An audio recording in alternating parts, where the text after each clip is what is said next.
할렐루야. 예수 그리스도 이름으로 하나님 말씀 증거하겠습니다. 먼저 오늘 이곳을 찾아주신 우리 모든 분들께 감사의 인사를 드립니다. 그리고 제 소개를 해야 되겠죠. 저는 이 본교회를 담임하고 있는 이요셉 목자입니다. 오늘 이렇게 비가 오는 날씨에도 와주신 것에 대해서 감사드립니다. 오시기 전에 긴장되셨죠? 예. 아마 그러셨을 겁니다. 또 낯선 곳에 이렇게 오시는 것이 긴장되고 또 떨리는 마음이 있지 않았을까 생각이 됩니다. 저도 마찬가지인데요. 어떤 분들이 오실까, 그리고 오랜만에 보는 얼굴도 있지 않을까, 이런 생각을 제가 하게 되었습니다. 그래서 제가 이런 일이 있을 때마다 우리 이렇게 방문하신 분들을 생각할 때 참 복이 있는 분이다, 이런 생각을 하게 됩니다. 왜냐하면 아마 이렇게 초청을 받으셨을 텐데요. 이렇게 교회에 한번 가자, 이런 말 하기가 사실 참 쉽지가 않습니다. 그래서 그런 말씀을 들으셨다면 얼렁뚱땅 들은 것이 아니라 아마도 우리 성도님들께서 위에서 기도하시고, 그리고 또 용기를 내어서, 그리고 아끼고 사랑하는 마음으로 틀림없이 그 말을 하셨을 거라고 생각이 됩니다. 그러니까 누가 나를 위해서 기도했다, 이런 생각을 한번 해보세요. 내가 생각하지 못할 때 누가 나를 위해서 기도했다, 이렇게 한번 생각을 해보신다면 내가 그래도 참 복이 있는 사람이구나, 이런 생각이 드실 것입니다. 그리고 또 한편으로 이렇게 와주신 것은, 또 와주신 것을 보면 참 좋은 분이라는 생각도 듭니다. 갑자기 비가 많이 오네요. 그죠? 빗소리 들리십니까? 예, 이렇게 궂은 날씨에도 이렇게 사랑의 부탁을 받으시고 넉넉한 마음으로 와주신 것은 참 좋은 분들이라고 생각이 됩니다. 귀한 발걸음 하신 것만큼 또 오늘 유익하고 또 즐겁고 보람된 시간을 보내시길 바랍니다. 오늘은 우리는 하나님이 필요합니다 라는 제목으로 말씀을 전해드리겠습니다. 제가 어떤 청년의 이야기를 이렇게 들었는데요. 그분이 어떻게 예수님을 믿게 되었는지에 관한 것이었습니다. 한 사람이 이렇게 믿지 않던 예수님을 믿게 되는 데는 어떤 특별한 또 이유가 있잖아요. 과정이 있지 않습니까? 네, 그 가운데에서 그 한 가지 내용을 좀 소개를 해드리자면, 그 청년이 어렸을 때 미국으로 이민을 갔습니다. 낯선 곳에서 산다고 하는 것이 쉬운 것은 아니잖아요. 미국에 이민을 갔는데 20대 초반에 어떤 일이 있었냐면, 어머니가 갑자기 많이 아프시다가 돌아가셨습니다. 미국에서 의지할 사람도 많이 없는데요. 그러니까 이제 형제만 남았는데 그 마음이 얼마나 고통스럽겠습니까? 그리고 낯선 곳에서 부모 없이 이렇게 살아간다고 하는 것이 얼마나 또 어려웠겠습니까? 그런데 그것보다도 훨씬 더 충격적인 사실을 하나 알게 됐습니다. 20여 년 동안 모르고 지냈던 것을 하나 알았는데, 어머니가 왜 돌아가셨느냐 하면요, 유전병 때문에 돌아가신 거예요. 유전병으로 어머니가 돌아가신 것입니다. 유전병이라고 하면 자기도 그런 문제가 있을 수 있다는 걸 이제야 알게 된 거지 않습니까? 그래서 알고 보니까 자기가 2분의 1의 확률로 이렇게 유전병이 발현이 되어서 죽을 수도 있다라는 것을 그때 알게 된 거예요. 20대 청년이면 이제 기껏 대학생인데, 그 저 먼 타국에서 그런 것들을 알았을 때, 또 어머니가 사라졌을 때 그 마음의 고통이 얼마나 컸겠습니까? 내가 나중에 어머니처럼 저렇게 병에 걸리는 것은 아닐까? 나는 어떻게 살아야 되지? 이런 생각을 했다는 것입니다. 그리고 내가 결혼을 하면 내 자녀에게도 이런 문제가 생기는 것은 아닐까? 내가 결혼은 할 수 있을까? 이런 생각을 했다는 것입니다. 만약에 여러분께서 이런 사람이라면, 이 청년이 이제 여러분이라면, 여러분들은 어떤 생각을 하시고 또 어떤 마음을 가지실 것 같습니까? 네, 참 안타깝죠? 그죠? 세상에는 이런 일도 있습니다. 조금 더 충격적인 사실을 하나 알려드리자면 사실 우리 모두에게는 이런 유전병이 있다는 것입니다. 우리 모두에게 이런 문제가 있다는 것입니다. 성경은 그렇게 말하고 있습니다.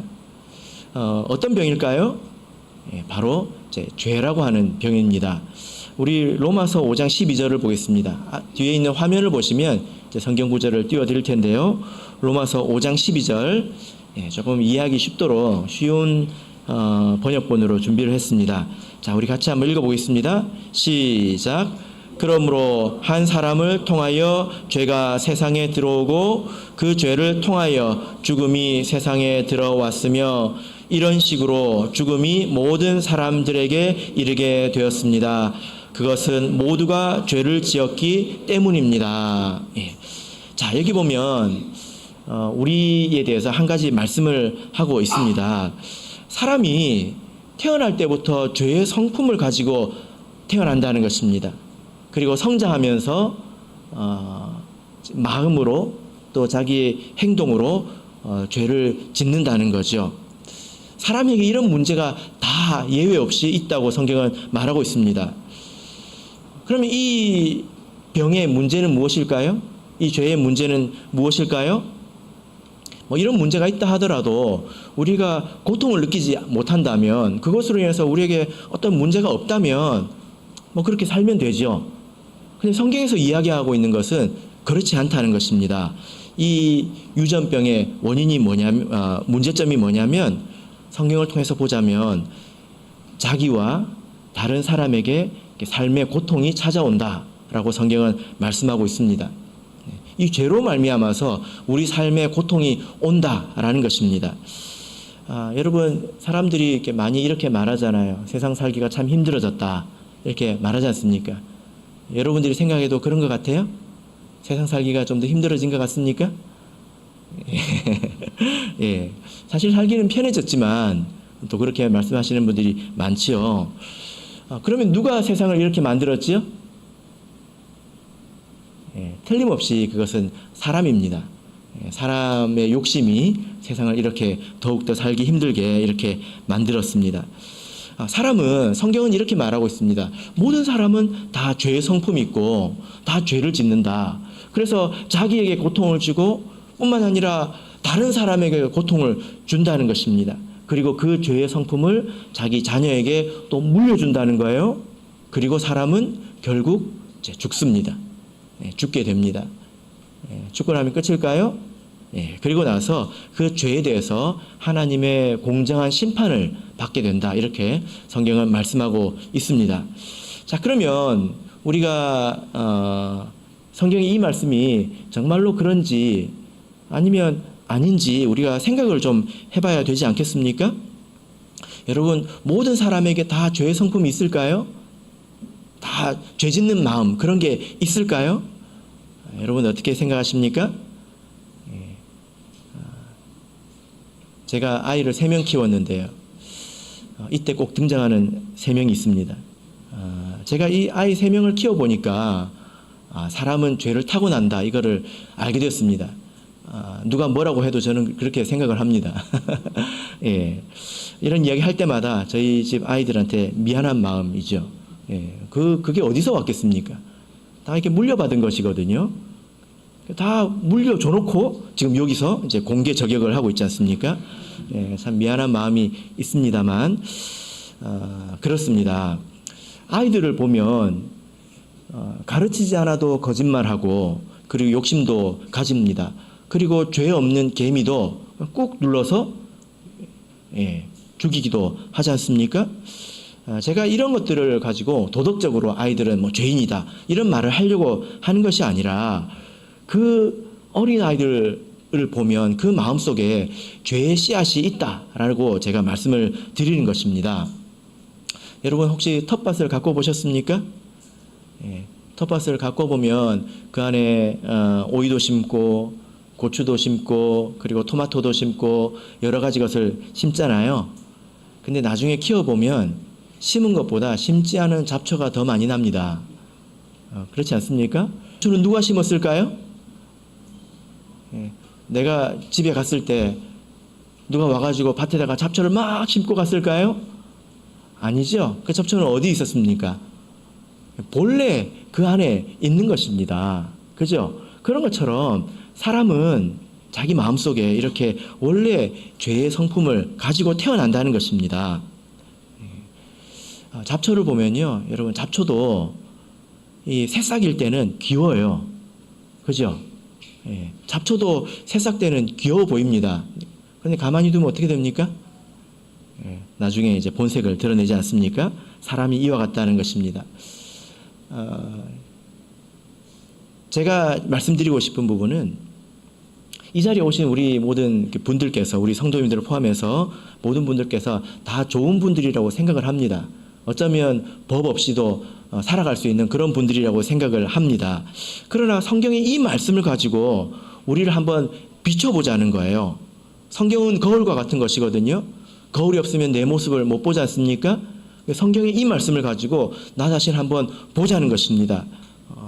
사람이 죄인인가? 그래서 나도 죄인인가? 한번 생각을 해보자는 것입니다. 제가 그렇게 해보니까요, 사람은 정말 죄인이 맞더라고요. 저에게도 죄가 있고 욕심이 있는 것을 보게 되었습니다. 저에게 언제부터 욕심이 있었을까요? 제가 생각을 해보니까 어떤 그 도덕적인 관념이 형성되기도 전에 이미 제 마음속에 욕심이 있었고 이미 거짓말을 하고 있었고 그랬다는 것입니다. 다 이런 것들이 어디서 왔을까요? 다 이렇게 우리가 부모에게서 물려받은 것입니다. 그래서 사람들은 다 죄인이라는 것입니다. 참 흥미로운 것은 어떤 거냐면 종교를 불문하고 그리고 사상을 불문하고 사람들은 다 죄인이라고 하는 그런 인식이 있다는 것입니다. 어떤 종교에서도 그리고 어떤 세상의 사상에서도 사람은 다 부족하고 사람들에게는 다 허물이 있다 이렇게 생각을 하고 있다는 것입니다. 여러분 이것이 좀 이상하지 않습니까? 우리가 다 법 없이 살 사람인 것처럼 보여도 사실 자세히 들여다보면 이 속에 여러 문제점들이 있다라는 거죠. 그래서 어떤 분들은 이렇게 시키기도 합니다. 뭐라고 시키냐면 정말 이것을 확인해 보고 싶다면 내가 간혹 여러분도 이렇게 살아가시다 보면 내 마음속에 이 안 좋은 생각이 떠오를 겁니다. 악한 생각이 떠오를 거예요. 그런 생각을 한번 적어보십시오. 가감하지 말고 있는 그대로 한번 적어보세요. 때로는 미움도 생기고 욕심도 생기고 이런 마음이 생긴다는 것입니다. 그걸 한번 적어보라는 거예요. 이게 되게 힘들거든요. 그렇게 해서 적어보면 그리고 나중에 읽어보면 내가 나에게 이런 마음이 있는가 하고 깜짝 놀라게 될 것입니다. 여러분 사람들이 개미는 쉽게 죽입니다. 그런데 다른 사람들은 왜 쉽게 못 죽이는지 아십니까? 사람은 계산을 하거든요. 그것으로 인해서 나에게 찾아오는 것들이 있단 말입니다. 그래서 못할 뿐이지 사람 마음속에는 이런 파괴적인 마음도 있고요. 욕심도 있고 미움도 있고 사실 이 마음속에 다 있습니다. 무언가에 눌려 있을 뿐이죠. 그죠? 그리고 어떤 상황에서 이런 것들이 드러나기도 한다는 것입니다. 정말로 이렇게 해보시면 우리 사람은 정말 죄인이구나. 사람 마음속에 나쁜 것이 많이 들어있구나. 이것을 알게 될 것입니다. 그래서 성경에서 말씀하시는 것이 정말로 사실이라는 것을 우리가 한 가지는 확인하게 된 거죠. 사람은 무엇입니까? 사람은 죄인이라는 것입니다. 여러분 사람들이 왜 교회에 다니냐면요. 사람들이 왜 교회에 다닐까요? 왜 다니냐면 하나님이 계시기 때문에 다니는 것입니다. 그리고 이 죄의 문제, 죄의 열매 이것을 해결하기 위해서 다니는 것입니다. 모든 사람이 죄를 짓는 것만 사실이 아니라 이것만 사실이 아니라 죄로 인해서 고통을 받는 것도 사실이고요. 그리고 고통을 주는 것도 사실이고 그리고 나중에 이 죄로 인해서 우리가 심판을 받게 되는 것도 사실입니다. 하나님께서 이렇게 심판하시는 것도 사실이라는 것입니다. 그래서 우리가 교회 다닌 것입니다. 물론 이 문제는 우리가 어떻게 이 문제를 확인할 수 있을까요? 정말 그러냐? 나는 안 그런 것 같은데? 뭐 그렇게 생각할 수 있지 않습니까? 이 문제는요, 과학적으로 해결할 수 있는 그런 문제는 아닙니다. 과학적으로 우리가 잘 관찰해가지고 우리가 해결할 수 있는 그런 문제는 아닙니다. 세상의 어떤 문제는요, 과학을 가지고 해결할 수 있습니다. 그죠? 그래서 과학적으로 확인을 해서, 아, 그렇구나 하고 사람들이 다 그렇게 생각하고 살아갈 수 있습니다. 뭐 예를 들면, 태양이 지구 주위를 도는 게 아니라 지구가 태양 주위를 돌지 않습니까? 그죠? 예. 이건 누가 발견했습니까? 과학자들이 발견했죠. 그죠? 예. 옛날에는 사람들이 어떻게 생각을 했냐면 다 태양이 지구 주위를 돈다고 생각했어요. 그죠? 예. 왜 그래요? 하늘을 보면 태양이 이렇게 움직이지 않습니까? 아, 그래서 태양이 우리 주위를 뱅글뱅글 도는구나 이렇게 생각을 했단 말입니다. 근데 나중에 과학자들이 발견했지요. 그래서 지금은 아무도 태양이 지구 주위를 돈다 이렇게 생각하는 사람은 없습니다. 이것은 과학이 할 수 있는 거라는 것입니다. 그런데 하나님이 정말 계신가? 그리고 여기서 말하는 죄의 문제가 정말 그렇게 심각한 게 맞나? 이런 것은 과학자들이 해결할 수가 없어요. 과학으로 확인할 수가 없습니다. 만약에 정말 그렇게 할 수 있다면 과학자들이 벌써 해결을 했겠지요. 그리고 모든 사람들이 동의를 하든 그래서 다 믿든 다 그렇게 생각하든 아니면 폐기 처분을 하든 그렇게 했을 것입니다. 그래서 모든 사람들이 하나님을 믿든지 아니면 모든 사람들이 하나님 이 기독교 신앙을 버렸든지 그렇게 했겠죠. 그죠? 그러나 과학은 그렇게 말하지 못합니다. 과학은 그렇다고도 말을 못하고 또 아니라고도 말을 못합니다. 그래서 과학자들 중에 아주 똑똑한 과학자들 중에는 하나님을 믿는 사람도 있고 그리고 안 믿는 사람도 있지요. 그죠? 예, 그렇습니다. 참 애매하죠. 아니, 눈에 뵈는 것은 없는데 눈에 보이는 게 아무것도 없는데 왜 이렇게 세상에는 믿는 사람이 많을까요? 바보같이. 그 사람들이 잘못된 것일까요? 아니면 내가 잘못된 것일까요? 어떨까요? 여러분 이게 어떤 문제냐면요. 여러분 지금 무슨 소리가 들리십니까? 빗소리가 들리십니까? 어떤 소리가 들리십니까? 잘 들어보세요. 어떤 소리가 들리십니까? 어떤 사람이 소리를 듣기 위해서 이게 무슨 소리지? 이게 어떤 소리지? 이걸 잘 듣기 위해서 10억 원짜리 현미경을 샀습니다. 얼마짜리요? 10억 원짜리요. 아파트 한 채 값입니다. 고급 아파트죠. 샀습니다. 그러면 그 현미경으로 이 소리로나 들을 수 있습니까? 어리석은 거죠. 소리를 귀로 듣는 거지 눈으로 보는 게 아니지 않습니까? 그죠? 그래서 이건 접근 방식이 잘못됐다는 것입니다. 하나님이 정말 계시느냐, 그리고 하나님께서 말씀하신 이 죄의 문제, 이게 정말 심각한 게 맞느냐, 이것은 과학을 가지고 내 눈을 가지고 판단할 수 있는 그런 문제는 아니라는 것입니다. 그러면 확인할 방법이 없느냐? 그렇지는 않아요. 하나님께서 이것을 우리가 알 수 있도록 이렇게 해놓으셨습니다. 그래서 우리가 믿고 있는 거죠. 세상 살기가 얼마나 힘들고 바쁜데 이렇게 바쁜 시간 쪼개가지고 신앙생활 하겠습니까? 이게 취미생활이 아니거든요.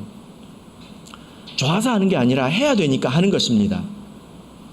우리 성도들은 그렇게 살고 있습니다. 그래서 제가 그것을 좀 말씀드리려고 하는데, 우리가 어떻게 하나님을 찾을 수 있을까? 그리고 정말 이 문제가 사실인가? 그래서 여러분께서 이것을 들으시고 한번 잘 생각을 해보시기를 바랍니다. 그 전에 이제 우리 방식으로 먼저 이제 하나를 말씀드리자면, 오늘 이 자리에 오신 여러분들께서는 어떤 분의 초청을 받아서 이렇게 나오셨겠지만, 사실은 그 사람의 초청 이전에 하나님께서 그 배후에서 역사하셔서 사람을 만나게 하시고 또 알게 하시고 가깝게 하셔서 이렇게 오도록 인도해 주신 것입니다. 그러니까 여러분들은 참 복이 있는 사람들입니다. 우리는 그렇게 믿습니다. 자, 여러분, 그러면 우리가 어떻게 하나님이 계신 것을 알 수 있을까요? 그리고 여러분도 다 죄가 있잖아요. 법 없이도 살 사람이지만 거울을 가지고 보면 마음속에 있잖아요. 제가 지금까지 많은 사람들 만나봤지만 저는 죄 지은 적이 없어요. 한 사람도 만나보지 못했습니다. 다 있거든요. 이게 정말 심각한 문제가 맞냐? 어떻게 확인할 수 있습니까? 이것을 확인하려면 두 가지가 필요합니다. 몇 가지요? 두 가지가 필요해요. 첫 번째가 뭐냐면은 성경입니다. 성경. 성경을 믿으라고요? 그게 아니고요. 잘 들어보시길 바랍니다. 이 땅에 예수님이라는 분이 오셨는데 우리는 그분이 하나님이라고 믿습니다. 만약에 어떤 사람이 와가지고 내가 하나님이다 라고 믿으면 다른 사람들이 믿어줄까요? 믿는 게 당연할까요? 안 믿는 게 당연할까요? 안 믿는 게 당연하죠. 그죠? 어떤 사람이 와가지고 내가 하나님이다 그러면 이상한 사람 아닌가? 이렇게 쳐다보는 게 당연합니다. 근데 그 예수님은 하나님이 맞았어요. 근데 사람들이 그것을 받아들이지 못하는 것도 아셨습니다. 당연한 거니까. 그래가지고 예수님께서 쓰신 방법이 있습니다. 어떤 방법을 쓰셨을까요? 첫 번째, 두 가지를 가지고 하셨는데 첫 번째, 말씀을 하셨습니다. 이 말씀은 다른 말로 약속이라고 합니다. 약속. 그래서 성경은 하나님의 말씀인데 여기 신약, 구약이 있잖아요. 이 약은 약속이라는 뜻이에요. 그래서 성경책은 하나님의 약속입니다. 약속. 그래서 예수님께서 먼저 약속을 하셨는데 뭐라고 약속하셨는지 혹시 아십니까? 그래서 어떤 바보들이 예수님 이 사람을 보고 진짜 하나님이라고 믿게 됐는지 궁금하지 않으십니까? 예수님이 뭐라고 약속을 하셨냐면요. 나는 죽을 것이다. 그리고 3일 밤, 3일 낮 뒤에 내가 다시 살아날 것이다. 이렇게 말씀을 하셨습니다. 말도 안 되는 이야기죠. 근데 그렇게 말씀을 하셨어요. 근데 그 말씀만 듣고 당신이 그렇게 말하는 걸 보니까 진짜 하나님이네. 이렇게 생각할 사람이 있습니까? 없지요. 그죠? 아유, 허풍 떠네. 이렇게 생각할 수 있습니다. 그런데 예수님께서 어떻게 하셨냐면 정말로 3일 밤, 3일 낮, 그러니까 만 3일이죠? 3일이면 총 몇 시간입니까? 72시간입니다. 72시간이 지나면 사람은 썩습니다. 그때에 예수님께서 부활하셨고 제자들 앞에 이제 나타나셨습니다. 그래서 제자들이 이 두 가지를 가지고 두 가지를 같이 비교해보고 저분이 하나님이 맞구나 라고 확인했다는 것입니다. 이 두 가지가 무엇입니까? 첫 번째는 성경이라고 했지요. 그리고 두 번째는 세상에 일어나는 일입니다. 예수님께서 약속하시고 그것을 이루셔서 이것을 증명하셨다는 것입니다. 여러분, 그래서요, 하나님이 정말 계신가, 그리고 이 죄의 문제가 정말 심각한 것인가, 이것을 확인하려면 우리가 두 가지를 비교를 해보면 됩니다. 첫 번째는 하나님의 말씀이고, 그리고 두 번째는 하나님이 지으신 이 세상을 보고 이 세상에서 일어나는 일들을 보는 것입니다. 이 둘을 비교해보면 우리가 알 수 있습니다. 그래서 만약에 여러분께서 여기에 관심을 두시고 한번 알아보시면 나중에 정말이네? 사람들이 멍청하고 시간이 남아 돌아서 돈이 남아 돌아서 교회 다니는 것이 아니구나 라는 걸 여러분도 아시게 될 거예요. 정말입니다. 그런데 여러분, 성경을 읽는데 얼마나 걸릴까요? 성경이 얇아 보여도요, 종이가 너무 얇아가지고 글도 보세요, 빽빽하잖아요. 성경 읽는데 얼마나 걸릴까요? 하루에 30분 읽으면 1년 정도 걸립니다. 그러면 6월 달쯤 되면 1월 달에 읽은 게 생각이 날까요? 안 날까요? 제가 사실 너무 멀게 말했지요. 2월 달이 되면 1월 달에 읽은 게 생각이 날까요? 안 날까요? 잘 안 납니다. 12월 달에 되면 포기하지 않고 끝까지 읽었다. 그러면 1월 달에 읽은 걸 새로 읽잖아요. 내가 이걸 읽었었나? 이렇게 생각하게 됩니다. 성경 읽는 게 쉽지 않아요. 그리고 여러분, 세상이 얼마나 넓습니까? 여러분은 이 좁은 곳 부산에 살지 않습니까? 세상에 일어나는 일들을 얼마나 많아요. 또 그걸 누가 나한테 다 말해주는 것도 아니지 않습니까? 그러니까 이게 힘듭니다. 성경도 알기가 힘들고 세상에 있는 일들도 다 내가 알기 힘들어요. 그러니까 비교하기가 힘들어요. 그러니까 하나님 믿기가 힘들죠. 그런데 방법이 없는 게 아닙니다. 왜냐하면요, 먼저 경험한 사람들이 있습니다. 그 사람들이 이야기를 들어보면 돼요. 그리고 성경에 그런 관점에서 쓰여진 말씀들도 있습니다. 그래서 제가 한 말씀을 소개를 해드릴게요. 자, 우리 마가복음 16장 17절 뒤에 화면을 보시면 되겠습니다. 마가복음 16장 17절, 18절. 자, 우리 같이 한번 읽어보겠습니다. 마가복음 16장 17절, 18절 읽겠습니다. 시작. 보라, 믿는 사람들에게는 이런 표적이 따를 것이다. 곧 내 이름으로 귀신을 쫓아내고 새 방언으로 말하며 손으로 뱀을 만지거나 입으로 독을 마시더라도 전혀 해를 입지 않을 것이며 또 병자에게 손을 얹으면 병이 나을 것이다. 자, 여러분 여기 잘 읽어보셨습니까? 성경은 원래 그리스어로 적혀 있습니다. 신약 성경은요. 이걸 한국말로 번역을 했는데 지금 보는 성경은 조금 이렇게 읽기가 어렵게 번역이 되어 있고 좀 쉬운 걸 제가 여러분들에게 보여드렸습니다. 믿는 사람들에게는 이런 표적이 있다 이렇게 말하고 있습니다. 표적이 뭡니까? 표적. 표시를 말합니다. 표시. 사인. 표시를 말합니다. 표지. 이게 뭐냐면요, 그 사람이 믿고 있는 것이 진실하다, 정말 맞다 라고 하는 것을 하나님이 특별한 것으로 확인시켜 준다는 거예요. 그래서 어떤 사람이 말만 하면 그게 맞는지 틀린지 확인할 길이 없잖아요. 근데 그것을 하나님께서 확인시켜 준다는 거예요. 이런 걸 가지고 확인해라 라고 성경에 이제 기록이 되어 있습니다. 그게 뭡니까? 첫 번째가 내 이름으로 귀신을 쫓아내고, 그리고 새 방언으로 말하고, 또 뱀을 만지고, 이제 뱀을 집어 올린다 이런 뜻입니다. 그리고 독을 마셔도 해를 입지 않고 병자들에게 손을 얹으면 병이 나을 것이다. 참 이상하죠? 이상하지 않습니까? 뭐 이런 일이 있나? 참 신비로운 일이지 않습니까? 이것만 딱 읽으면 이게 무슨 소린가? 진짠가? 그럼 교회는 병자가 한 명도 없어야 되겠네? 뭐 이런 생각을 하시게 될 텐데 여기 좀 설명이 필요합니다.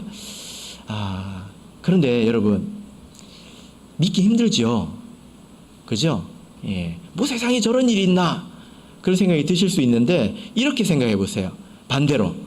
여러분, 세상에서 얼마든지 일어날 수 있는 일이라면 그것이 어떻게 표적이 될 수 있겠습니까? 하나님이 계시다는 표적이 될 수 있겠습니까? 그죠? 그러니까 하나님께서 세상에서는 정말 있기 힘든 일을 가지고 자기를 보여주신 것입니다. 예수님께서 내가 하나님이야, 내가 한번 보여줄게, 내가 앉았다 일어날게, 그러면 그게 하나님의 표적이 안 되잖아요. 그래서 세상에서는 있을 수 없는 일을 가지고 증명하신 거거든요. 그죠? 그래서 성경에 보면 신비로운 내용도 있지만 사실 그런 내용만 있는 건 아니에요. 이것은 특별한 내용입니다.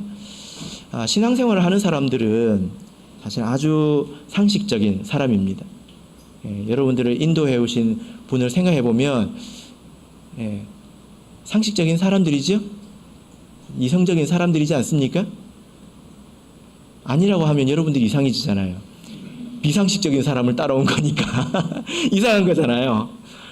아마 여러분들이 알고 지내는 그분을 보면 상식적으로 살아가는 사람일 것입니다. 그런데 우리 성도들은 그 이상의 세계가 있다. 이것을 알고 사는 사람들입니다. 그래서 그냥 이 말씀을 생각할 때 에이 뭐 저런 게 있어.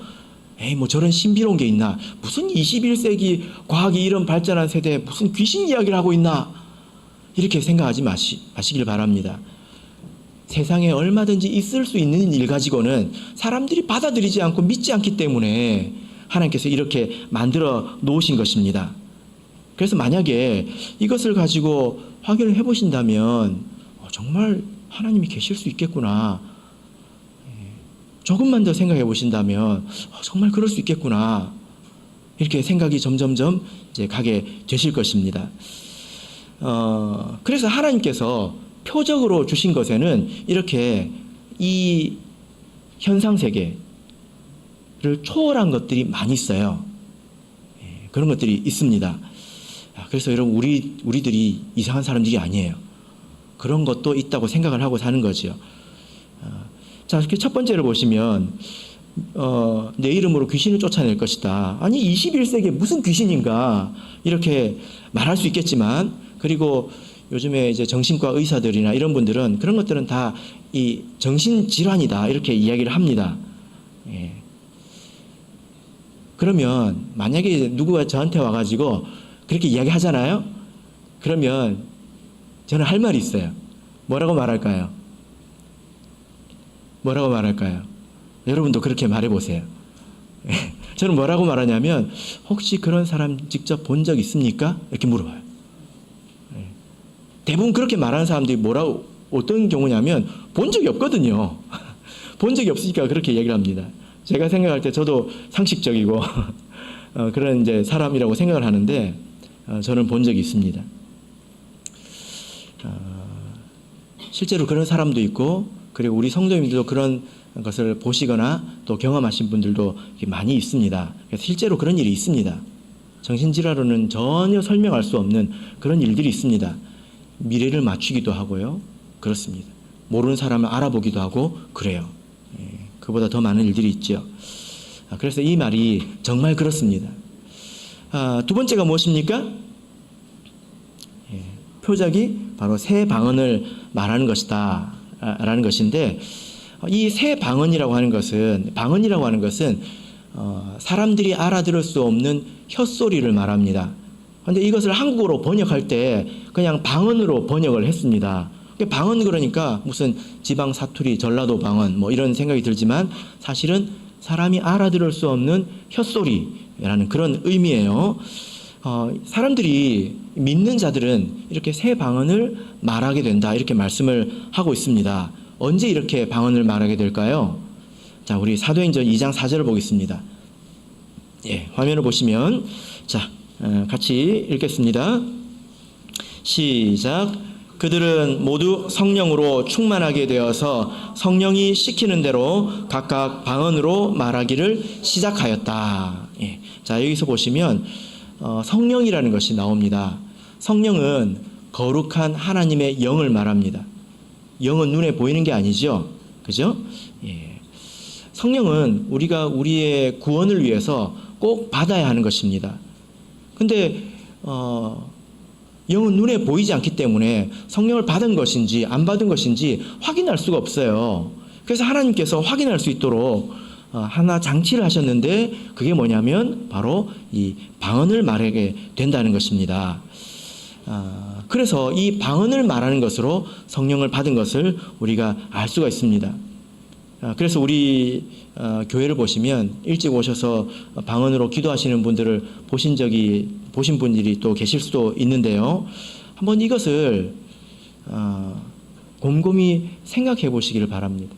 저도 20살 때 신앙생활을 시작했는데요.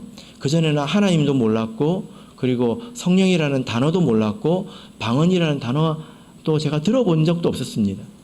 근데 교회에 와서 이렇게 성령을 통해서, 그리고 방언을 통해서 진짜 하나님이 있구나, 이걸 알게 됐어요. 조금 알게 됐죠. 계시는구나 조금 알게 됐습니다. 근데 그것을 알고 지금까지 살아보니까 정말 더 확실하게 하나님이 계십니다. 그래서 이 성경에서 말씀하는 것이, 성경에서 지금 이야기하고 있는 것이 정말 진짜구나, 이것을 우리가 확인하게 되는 거죠.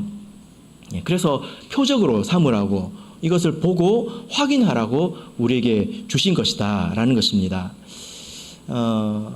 그래서 하나님께서 아무것도 이 세상에 두시지 않은 것이 아니라 이런 것들을 통해서 더듬어서 하나님을 찾아오시라고 우리에게 이것을 주셨다라는 거죠. 기독교 신앙을 이렇게 받아들인다라고 하는 것은 우리 인생으로 놓고 보자면 결코 작은 선택은 아닙니다. 그런데 우리가 정말 이것이 그러한지 한번 깊이 생각해 볼 만한 그런 가치가 있습니다. 왜냐하면 이렇게 많은 사람이 믿고 있지 않습니까? 그래서 여러분들께서 관심을 가지고 정말 그런가 한번 생각을 해보신다면 방금 말씀드린 것들이 다 사실이라는 것을 확인하시게 되실 거예요. 그래서 우리가 오늘 몇 가지를 확인했지 않습니까? 한 가지는 무엇입니까? 우리에게 병이 있다는 것입니다. 다 유전병이 있다는 거예요. 어떻게 희한하게 죄 없는 사람이 이렇게 하나도 없느냐? 여러분, 고양이도 그럴까요? 고양이도 양심의 가책을 받으면서 새를 잡아먹고 쥐를 잡아먹고 그럴까요? 세상에 그런 동물이 없거든요. 사람만 그렇습니다. 왜 사람에게는 이런 문제가 있는가? 성경이 그것을 이야기하고 있고요. 그리고 그것이 결국 우리 인생에 아주 힘든 일을 가져올 것이라고 성경은 말씀하고 있습니다. 이것이 참이기 때문에 우리가 믿고 있고 여러분들을 사랑하는 그 사람들이 교회에 오시기를 이제 간절히 청한 것이지요. 알아보시기를 바랍니다. 그래서 이 사람들이 이래서 믿는구나, 그렇게 꼭 되시기를 진심으로 바랍니다. 이 문제를 해결할 수 있는 길이 예수님 안에 있습니다. 그리고 이제 마지막으로 꼭 하나 기억하시길 바랍니다. 여러분들께서 이 자리에 누구의 초청을 받아서 오셨든지 간에 사실 그 이면에서 보이지 않는 하나님께서 여러분들을 생각하시고 여러분들을 사랑하셔서 그 사람을 만나게 해주셨고, 그리고 오늘 오는 길을 허락해 주셔서 이 자리에 오시게 되신 것입니다. 그 사랑의 하나님을 꼭 만나서 알아가시기를 예수 그리스도 이름으로 축복합니다.